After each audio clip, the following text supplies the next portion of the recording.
देऊ शकतो, करमाळा ह्या जगाला का देऊ शकतो हा प्रश्न पडतो. करमाळ्यात एवढी ऊर्जा काय, आम्हाला करमाळकरांना का कळलं नाही? करमाळ्यात एवढी ऊर्जा काय? करमाळकरांना मला आज सांगायचंय, आवर्जून सांगायचं, आणि येतानाचा उद्देश तो आहे. करमाळकरांमध्ये एवढी ऊर्जा काय? तर करमाळकरांमध्ये एवढी ऊर्जा असण्याचं एक कारण आहे. तर करमाळ्याच्या या इतिहासामध्ये एक दिवस उगवला होता, 24 जानेवारी 1937. 24 जानेवारी लिहून ठेवा आपापल्या काळजावर, लक्षात ठेवा तरुणांनो, मेंदूत ठेवा.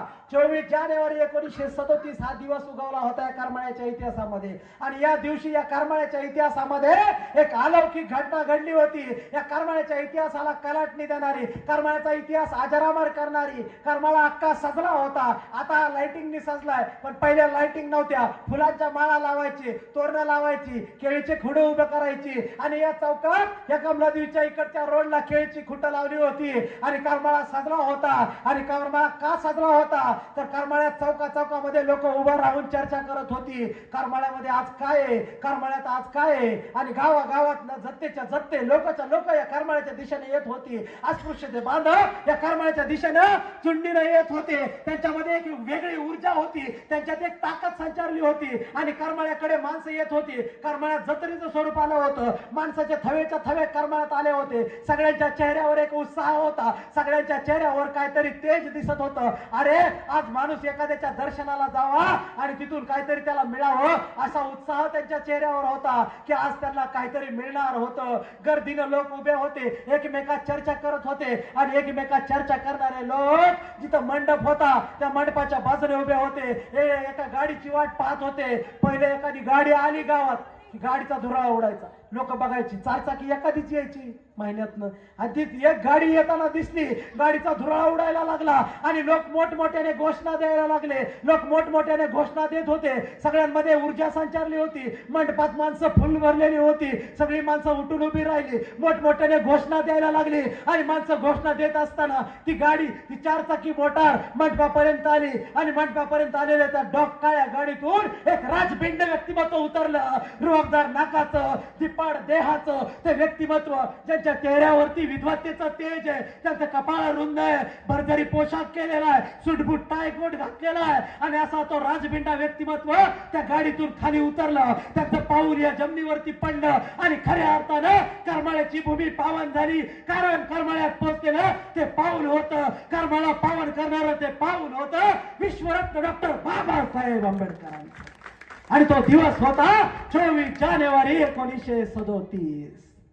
बाबासाहेब या करमाळ्याच्या भूमीत आले होते आणि बाबासाहेबांचं पाऊल या करमाळ्यात पडलं होतं. बाबासाहेब करमाळ्यात उतरले आणि बाबासाहेबांच्या नावाच्या घोषणा चालू झाल्या. कोण आला रे, कोण आला, दलितांचा राजा आला, बोला डॉक्टर बाबासाहेब आंबेडकर की विजय असो. आणि या घोषणांनी सगळा करमाळा दुमदुमून गेला होता. करमाळ्यात एक नवा संचार झाला होता, विजयाचा संचार झाला होता. आणि बाबासाहेब येण्याचं कारण होतं, बाबासाहेबांनी 1937 सालची लोकसभेची निवडणूक हाती घेतली होती. स्वतंत्र मजदूर पक्षाचा उमेदवार होता जीवाप्पा येदाळे. आणि जीवाप्पा येदाळेंना घेऊन बाबासाहेब इथं आले होते. आणि इथं आलेले बाबासाहेबांना बघून माझ्या आयाबाईंच्या डोळ्यातून अश्रू व्हायला लागले. फाटका पदर, रोज ज्या हाताने शेण भरावं त्या हातामध्ये आरतीचं ताट होतं. समोर बाबासाहेब होते. माझ्या या गावातल्या करमाळ्याच्या वस्तीतल्या सगळ्या कांबळ्यांच्या आया बहिणी हातात आरतीचं ताट घेऊन बाबासाहेबांना ओवाळायला पुढे आल्या होत्या. आणि प्रत्येकीला वाटत होतं मी बाबासाहेबांना ओवाळावं. आणि बाबासाहेबांजवळ येऊन त्या ओवाळत होत्या आणि बाबासाहेबांच्या पायावरती पडत होत्या. बाबासाहेब त्यांना मागे सारत होते, पाया पडू नका, मागे सारत होते. आणि प्रत्येक पोरगा बाबासाहेबांच्या जवळ येऊन बाबासाहेबांना हात लावायचा प्रयत्न करत होता. बाबासाहेबांना आपल्या मुक्तिदात्याला स्पर्श करावा असं त्याला वाटत होतं. बाबासाहेब सगळ्यांना मागे सारत होते, शांत व्हा म्हणत होते. आणि तेवढ्यात तरुण पुढे आले, हाताची साखळी केली गेली, सगळी माणसं बाजूला सारली आणि बाबासाहेबांना घेऊन ही गर्दी पुढे निघाली. बाबासाहेबांच्या नावाच्या घोषणा चालू होत्या. आणि जसे बाबासाहेब त्या मंचाकडे जायला निघाले तसा प्रज्ञा सूर्य चालावा असे बाबासाहेब चालत होते. सगळी जनता बाबासाहेबांकडे पाहत होती. आया बाया बाबासाहेब चाललेले बघत होत्या आणि ती माती उचलून आपल्या कपाळाला लावत होत्या. आपला प्रज्ञा सूर्य, आपला मुक्तिदाता आपल्या भूमीमध्ये आलेला आहे. आपले महामानव ज्यांचा जगात डंका आहे, कोलंबिया विद्यापीठ ते लंडन स्कूल ऑफ इकॉनॉमिक्स सगळं गाजून हा राजबिंडा व्यक्तिमत्व असणारा आपलं व्यक्तिमत्व, आपला मुक्तिदाता आपल्यात आलाय, ह्याचा कोण आनंद इथल्या प्रत्येक आया बहिणींना, प्रत्येक भावाला झाला होता. आणि सगळेजण बाबासाहेबांना बघून आपल्या डोळ्यातून घळाघळा अश्रू वाहत होते, कारण त्यांना आनंद झाला होता. बाबासाहेब मंचावर गेले आणि बाबासाहेब स्थानापन्न झाले. एवढ्यात पुढे येऊन सगळ्या कांबळेंच्या बांधवांनी विचार करा आणि मला उत्तर सांगा फोन करून काही दिवसांनी. खंडेराव कांबळे यांनी पुढे येऊन बाबासाहेबांचं स्वागत केलं, बाबासाहेबांना हार घातला आणि बाबासाहेबांचं करमाळ्यात स्वागत झालं. हे खंडेराव कांबळे कोण होते मग शोधायचा प्रयत्न केला, पण मागच्या पिढीतून मला आजपर्यंत ते उत्तर मिळालं नाही. मी विनंती करतो. आणि मग खंडेराव कांबळेंनी बाबासाहेबांचं स्वागत केलं आणि बाबासाहेबांना हार घातला. बाबासाहेबांचं स्वागत झालं, बाबासाहेब मंचावर बसले, सगळे लोक इतर जे मान्यवर होते ते मंचावर बसले आणि त्या स्वागत सभेचे स्वागताध्यक्ष होते जनार्दन कांबळे. जनार्दन कांबळे हे स्वागताच्या भाषणाला उभे राहिले आणि जनार्दन कांबळेंनी भाषण केलं. बाबासाहेब, आज तुम्ही आमच्या करमाळ्यात आलात, त्यामुळे ही करमाळ्याची भूमी पावन झाली. बाबासाहेब, तुमचा पदस्पर्श या करमाळ्याला झालाय म्हणून आम्हाला कोण आनंद झालाय. बाबासाहेब, तुम्हाला काय सांगू. बाबासाहेब, आज आम्ही याच देही याच डोळा तुम्हाला बघितलं आणि आम्ही धन्य धन्य झालोय. बाबासाहेब, बाबासाहेब, आज तुम्ही ज्या गोष्टीसाठी आलाय, बाबासाहेब तुम्हाला आम्ही करमाळकर आणि करमाळ्याचा आपला सगळा समाज शब्द देतोय. बाबासाहेब, तुम्ही दिलेल्या माणसाला आम्ही निवडून देऊ, त्याला आम्ही मतदान करू, हा शब्द आम्ही तुम्हाला देतो. बाबासाहेबांना जनार्दन कांबळेंनी शब्द दिला. इथं बाबासाहेब, तुम्हाला आम्ही शब्द देतोय आणि जनार्दन कांबळे जसं म्हणाले, बाबासाहेब तुम्हाला आम्ही शब्द देतोय, तसा खाली बसलेला सगळा जनसमुदाय बाबासाहेबांच्या नावाचा जय जयकार करू लागला आणि जनसमुदायाने हात वर करून म्हणाला, होय बाबासाहेब, आम्ही तुम्ही सांगाल तेच करणार आहोत. आणि बाबासाहेबांना इथल्या सगळ्या या तालुक्याच्या समाजाने शब्द दिला आणि इथल्या समाजाने बाबासाहेबांचं ते अभिवचन पूर्ण करण्याचा प्रयत्न केला.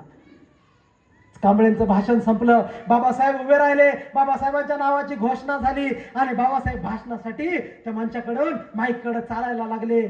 बाबासाहेब चालताना जे दिसत होते तो सगळा समाज पाहत होता. तेजपुंज चेहऱ्याचे बाबासाहेब एक एक धीरगंभीरपणे पाऊल टाकत माईककडे येत आहेत. प्रज्ञासूर्य चालावा आणि त्याचं तेज सगळीकडे पसरावं आणि त्याचे डोळे दिपावेत, असे सगळे लोक, सगळ्या आयाबाया, सगळे जण बाबासाहेबांकडे पाहत होते आणि बाबासाहेब त्यांना आपला प्रज्ञासूर्य दिसत होते आणि ज्यामुळे आपलं आयुष्य उजळलंय त्या बाबासाहेबांकडे ते सगळे पाहत होते. आणि बाबासाहेब बोलायला लागले आणि बाबासाहेब बोलते झाले, माझ्या करमाळ्याच्या बंधू आणि भगिनींनो, आज सोलापूर जिल्ह्यातली प्रचाराची शेवटची सभा मी करमाळ्यात करतोय, कारण करमाळा हा तुमच्या सोलापूर जिल्ह्यातला शेवटचा तालुका. नगरचे रेहेम आणि सोलापूरचे एदाळे ह्या दोघांच्या प्रचारासाठी मी आलोय.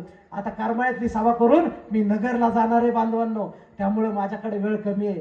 पण तुम्हाला बघून मला इतका उत्साह झालाय, तुमच्यासारख्या दीनदुबळ्या लोकांमुळे मी ही चळवळ उभी करू शकलोय. तुम्ही मला बळ दिलंय म्हणून मी इतक्या ताकदीने ही लढा उभा केलाय. आज मला तुम्ही सगळ्यांनी शब्द द्यायचा आहे.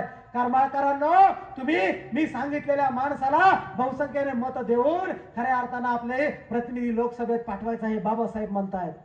मी इतिहास सांगतोय, मी आचारसंहितेत मतदानाचं सांगतोय, समजून घ्या.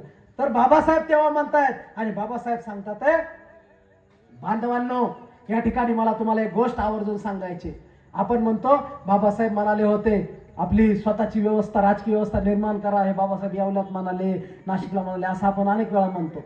पण बाबासाहेब करमाळ्यात सांगतायत की जोपर्यंत तुम्ही तुमची स्वतःची राजकीय व्यवस्था निर्माण करू शकत नाही तोपर्यंत तुम्ही जिंकू शकत नाही आणि तुमचा समाज तोपर्यंत सत्ताधारी होऊ शकत नाही. हे बाबासाहेब इथं सांगतात, करमाळ्याच्या मातीत सांगतायत. ही साधी गोष्ट नाहीये. ह्या करमाळ्याच्या मातीतून बाबासाहेबांनी सांगितलं की तुम्हाला तुमची राजकीय व्यवस्था निर्माण करावी लागेल. हे प्रत्येक करमाळकराने लक्षात घेतलं पाहिजे. हे बाबासाहेबांचे शब्द आपल्या लक्षात असले पाहिजेत आणि ते बाबासाहेब करमाळकरांना अभिवादन शब्द देत आहेत आणि विचारतात, तुम्ही मला सहाय्य करणार आहात की नाही. आणि करमाळकर उभा राहून एकमुखाने बाबासाहेबांना सहाय्य करण्याचा शब्द देतात आणि बाबासाहेबांचे आभार व्यक्त करतायत. बाबासाहेबांचं भाषण संपतं आणि बाबासाहेब पुन्हा खुर्चीकडे जात नाहीत, तर बाबासाहेब तडक स्टेजवरून खाली उतरतात आणि झपझप पावले टाकायचा प्रयत्न करतात. पण पुन्हा एकदा बाबासाहेबांच्या समोर सगळ्या समाजाचा गराडा येतो आणि बाबासाहेब त्यातून वाट काढत, बाबासाहेब सगळ्यांवरती मायेनं हात फिरवत बाबासाहेब आपल्या गाडीपर्यंत येत आहेत.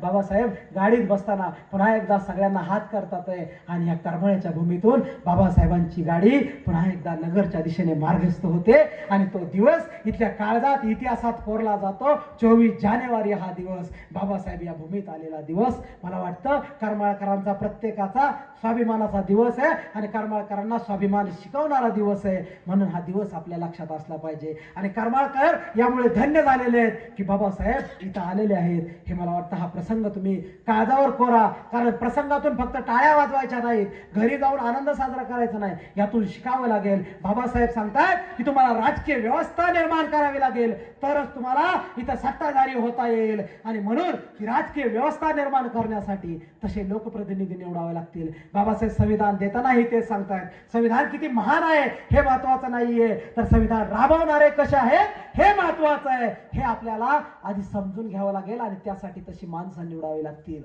विषय बाबासाहेब सांगत राहिलो तर सकाळ होईल.